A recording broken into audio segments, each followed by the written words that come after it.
ko ang lahat na tumayo para sa ating panalangin na pangungunahan ni Rachel. Amen. Magandang hapon mga mahal kong mag-aaral. Kamusta naman kayo? Ako ay natutuwa sapagkat okay kayong lahat.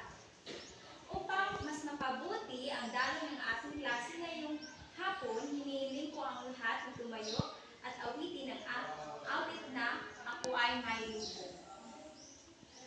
Sabay-sabay. Ako ay may lubog, lumipad sa langit, hindi ko makita, pumutok na pala, sayang ang pera ko, binili ng lubog, sa pagkain sana, mabusog na ako. Okay, umupo kayong lahat. May lumiban ba sa klase ngayong hapon? Wala. Magaling. Ako ay natutuwa na walang lumiban sa klase. Ngayon, upang mas mapabuti ang daloy ng ating klase ngayong hapon, maaari niyo bang basahin ang ating pamantayan sa klase ngayong hapon? Ano ang dapat tandaan? Una, maupo ng maayos. Pangalawa, makinig ng mabuti sa guro o sa talakayan. Pangtatlo, itaas ang kanang kamay kung may katanungan. Pang-apat, aktibong makilahok sa mga talakayan sa klase at pangkatang gawain. Naintindihan ba ang ating pamantayan sa klase ngayong hapon, mga bata? Mabuti naman kung ganon. Sino-sino sa inyo ang may takdang aralin sa hapon na ito? Maaari niyo bang ipasa sa harapan? Ngayon, bago tayo dumako sa ating tatalakayin, sino ang nakakaalala kung ano ang tinalakay natin kahapon? Ruel? Okay, tungkol sa pagbasa ng sanaysay. Tama. Ngayon, paano ba magbasa ng sanaysay? Okay? Magaling. Huwag po magmamadali at kailangan unawaan ang sanaysay. Ngayon, bago tayo tumungo sa ating panibagong aralin, mayroon akong inihahandang mga larawan. Tukuyin kung ano ito. Tukuyin kung ano ang napansin ninyo sa mga larawan ito. At magtatanong ako muna. Tapos na ba?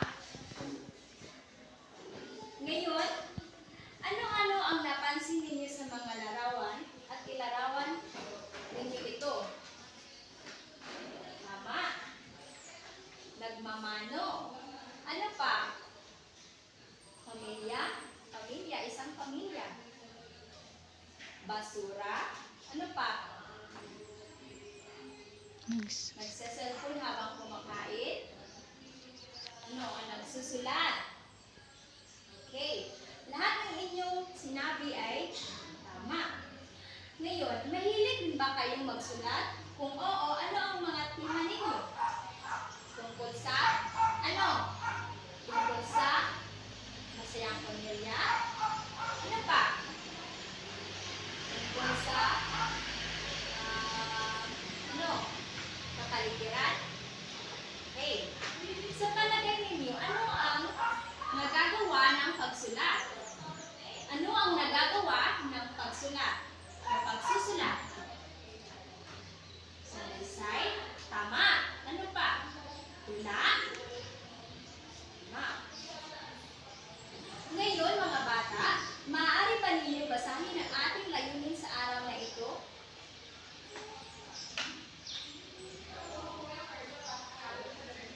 Ating layunin.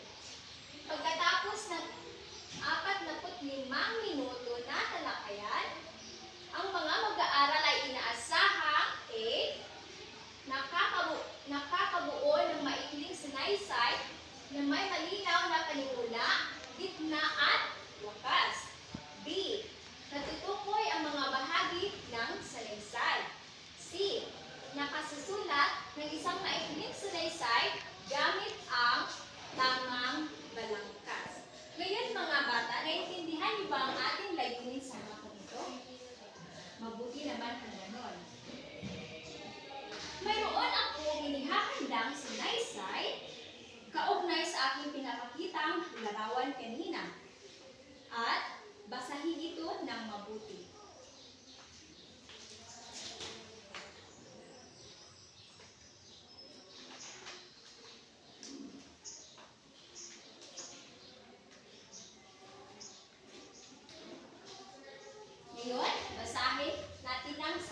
Nawawala na ang kwentuhan at tila mas kilala na nila ang kanilang mga online game kaysa sa kanilang pamilya.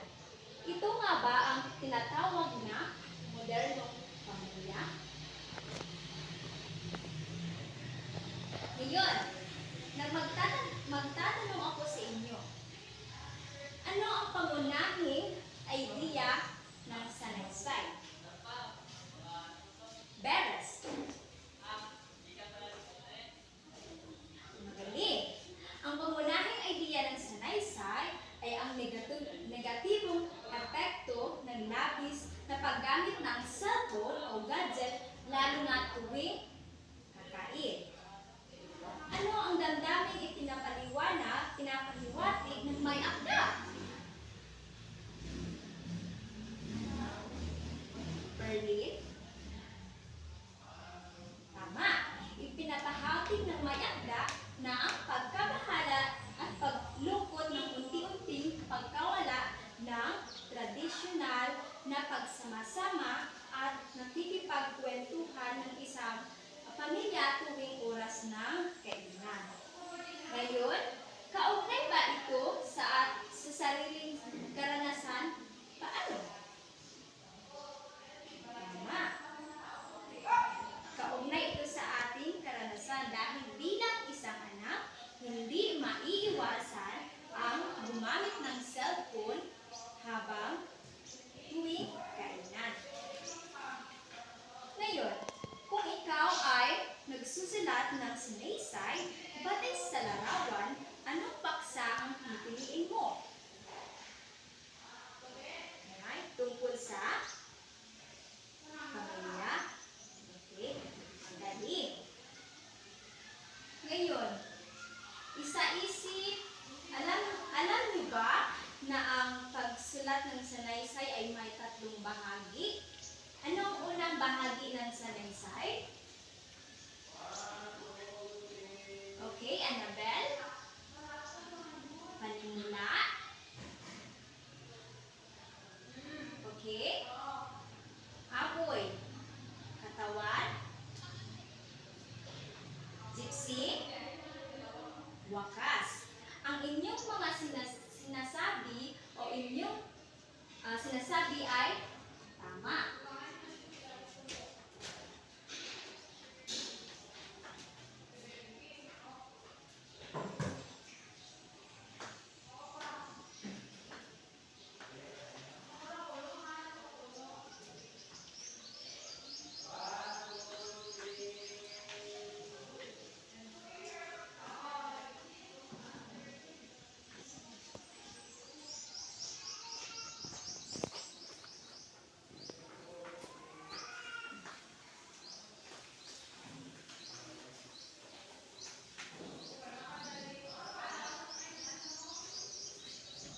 Ngayon, ang tatlong bahagi ng sanaysay batay sa inyong mga sinasabi kanina ay ang panimula, gitna, at wakas. Magaling si Gypsy.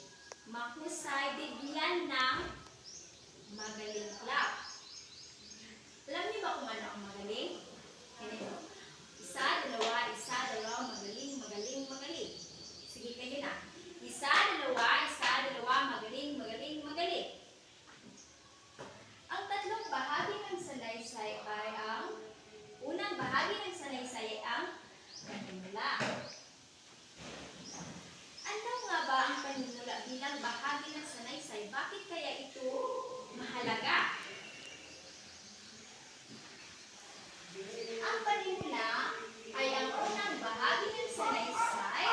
Mahalaga ito dahil dito inilalahad ang layunin ng sanaysay at kinukuha ang atensyon ng mamamasa. Sa ang panimula ay kinukuha niya ang atensyon ninyo or atensyon ng mamamasa. Pangalawa is katawan. Ano ang katawan ng sanaysay? Ano kaya ang binubuo nito? Ang katawan ng sanaysay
pangarap na hinaharap. Isulat ang panimula, katawan at bukas ng may malinaw na pagkakaayos na idea.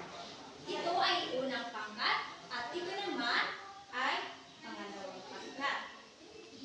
Pagkatapos ay pumili kayo ng isang kinatawan upang basahin ang inyong salaysay dito sa harapan. Para sa inyong rubrics o pagtataya, nilalaman 5 puntos, may malinaw na idea at suportang detalye. Organisasyon, 5 puntos, lohikal na pagkakaayos ng salaysay. Wika at mechanics, 10 puntos, wasto ang gamit ng gramatika, baltas at baybayan. Kalinawan ng paghayag, 10 puntos, malinaw at epektibong pagpapahayag ng talinang. Ang kabuuan na puntos na inyong makukuha ay 3 puntos. Handa na ba kayo? Galing. Unang, pangalawang, dito ninyo isusulat ang inyong salaysay. Bibigyan ko lamang kayo ng 10 minuto para maghanda o magsulat ng inyong salaysay.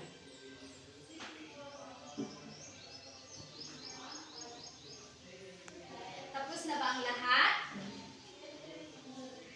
Ngayon, sino ang mag-represent ng unang pangkat?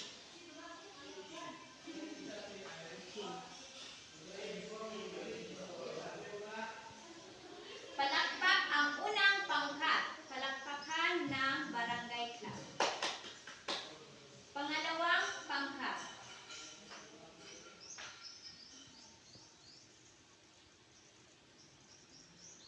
Magaling. Palakpakan din ng barangay club.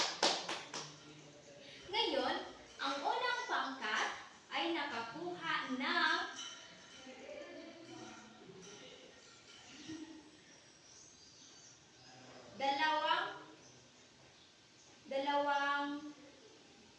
tatlong puntos.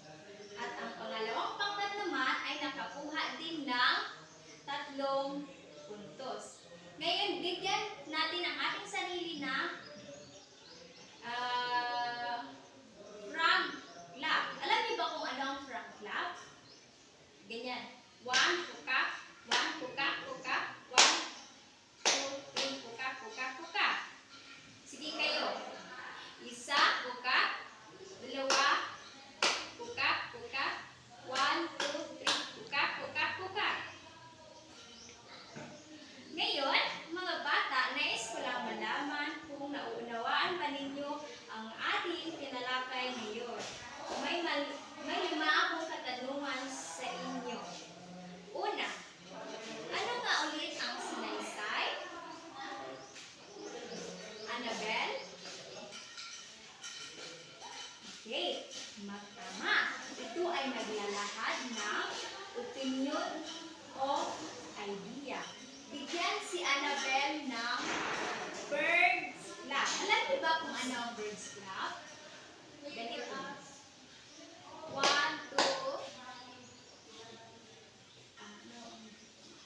Ay, frog clap na lang. 1, 2. Pukak, pukak. 1, 2. Pukak, pukak. 1, 2, 3. Pukak, pukak, pukak. Bakit mahalaga matutunan ang pagsulat ng salaysay? Liza? Magaling! Mahalaga matutunan ang salaysay dahil ito ay paraan ng malinaw na pagpapahayag ng opinyon, damdamin at idea at nakatutulong kung ano ang pagsulat ng salaysay. Ito ang iyong start. Pang-tatlong katanungan. Ano ang 3 bahagi ng salaysay? Lady Jean? Magaling, mahusay. Ang 3 bahagi ng salaysay ay katawan at panimula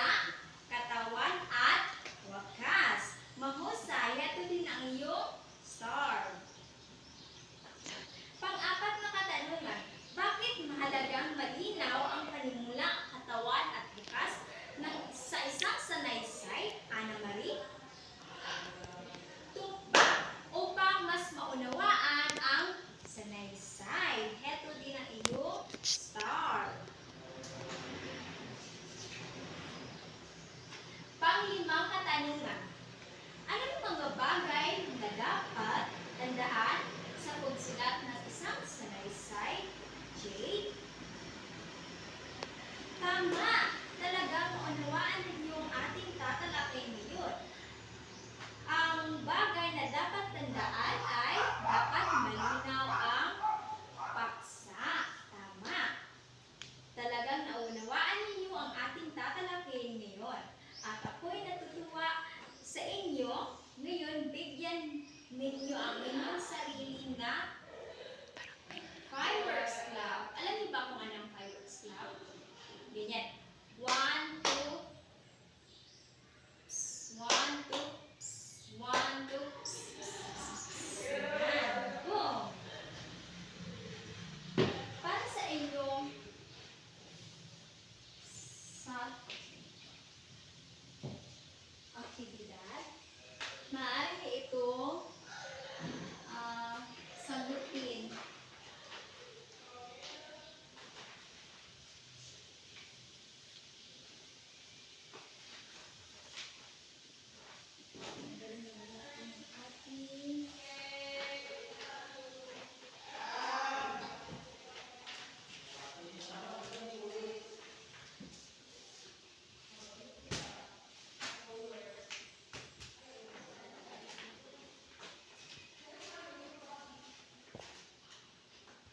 Sagutin ninyo ito ng bigyan ko kayo ng 5 minuto pa.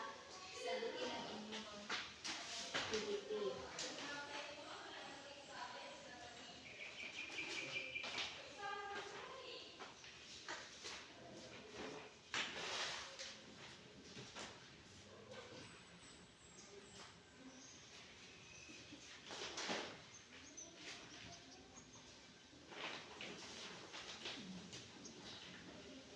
Bigay ko kayo ng 5 minuto para sagutin. At ngayon, pagkatapos ng sagutin, ay i-checkan natin.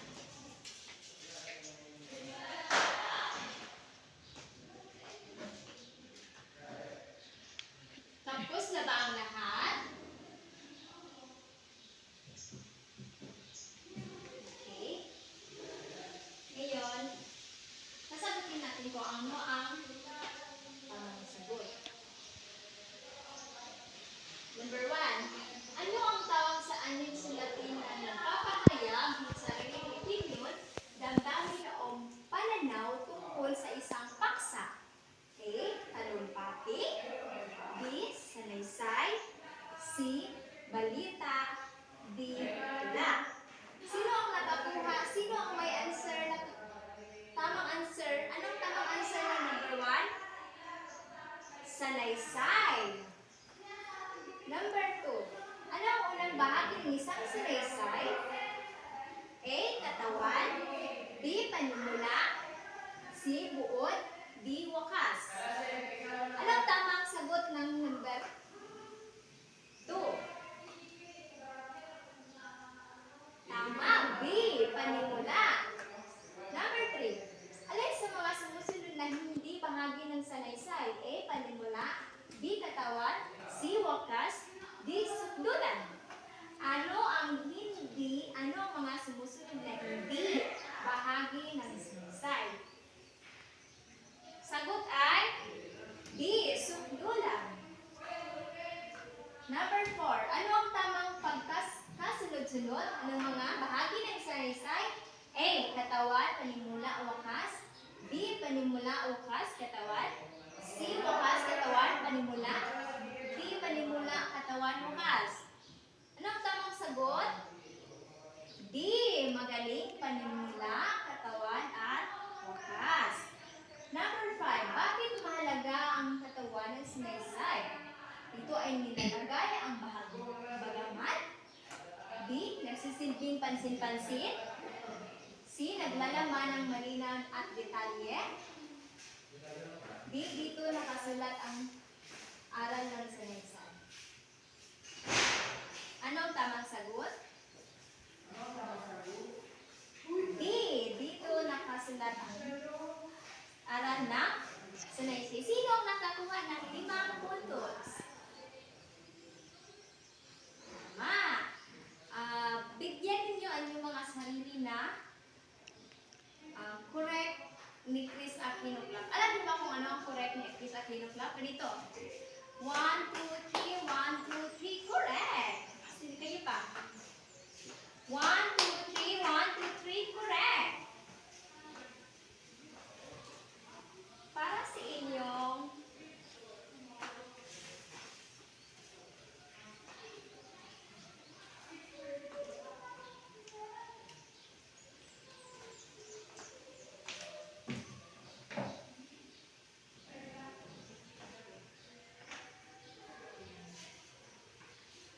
inyong